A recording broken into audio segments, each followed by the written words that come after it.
My name is Omar, and for the first 18 years of my life, I lived in a cage built of gold. I had everything: a fleet of cars I didn't drive, a future neatly paved with family influence, and a life that was comfortable, predictable, and entirely decided for me. The irony was this: I could sign checks for millions, but I couldn't choose what to wear to dinner. I could see the whole world from my penthouse window, but I wasn't allowed to walk down the street alone. I was a spectator in my own luxurious life, but I wasn't truly living. They told me I was reckless, ungrateful, that I was trading a kingdom for nothing.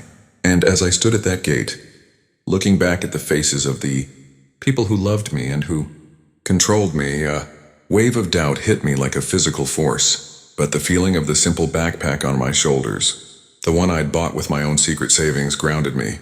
This was the start of my real journey. Not a trip, but an escape.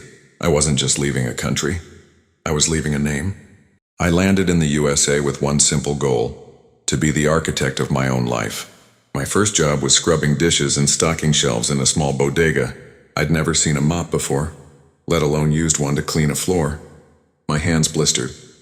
My back ached. My English sounded clumsy and formal to the other guys. The pay barely covered my rent in a tiny one-window room. One morning, an older customer spilled a carton of eggs.